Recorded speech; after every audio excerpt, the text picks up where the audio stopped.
পুরো safari park ঘোরা শেষ করে এখন আমরা ক্লান্ত পরিশ্রান্ত দুই বন্ধু মিলে বসে আছি।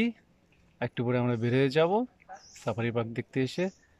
তো যারা আসবেন চিন্তা ভাবনা করে আসেন, এখানে আসলে হাঁটা ছাড়া আর কোনো কাজ হবে না। যে পশু পাখি দেখতে পাবেন সব আপনার চিড়িয়াখানাতেই আছে। এখানে নতুন করে আসলে কোনো কিছু দেখার মতো নাই। প্লিজ মহসিন, তুমি এই ব্যাপারে কিছু বলো। পায়ে পর্যাপ্ত পরিমাণে এনার্জি নিয়ে আসবেন। আর এত দূর থেকে শুধু এই উদ্দেশ্যে আসেন না, সব ঘোরা শেষে একটু অল্প সময় বিরতি নেওয়ার জন্য এখানে আসতে পারেন, এই আর কি।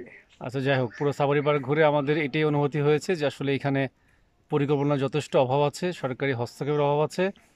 কারণ এত বড় একটা জায়গা, এত সুন্দর একটা জায়গা, যদি এইখানে আপনার shooting spot, picnic spot picnic করা হতো, স্পট করা হয়তো, ঠিক আছে, তাহলে আরো অটো মানুষ পে আসতো। করার কিছু খাবারের তারপরে আইটেম থাকতো। হ্যাঁ, তারপরে পুরো পার্কের ভিতরে কোথাও আপনার খাওয়ার জাতীয় কোনো কিছু নেই, ফাস্টফুডের দোকান নাই বা কোনো কিছু খাওয়ার মতো সুযোগ নাই, এবং কোনো খাবার তারা ক্যারিও করতে দেয় না।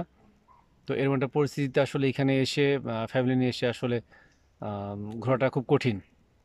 তো যাই হোক, তারপরেও দেশের সম্পদ অবশ্যই ভালো, কিন্তু এই ভালোটা আরও ভালো করা যেতে পারতো যদি সরকারি উদ্যোগ এবং এখানকার যারা কর্মকর্তা আছেন তারা যদি আসলে একটু দূরদৃষ্টি সম্পন্ন হতো আর কি। যাই হোক, সবাইকে নুল হাজরা সাফারি পার্ক থেকে আবারও বিদায় নিচ্ছি। আমি আমার বন্ধু মহসিন। আশা করি সবাই ভালো থাকবেন। আল্লাহ হাফেজ। আল্লাহ হাফেজ।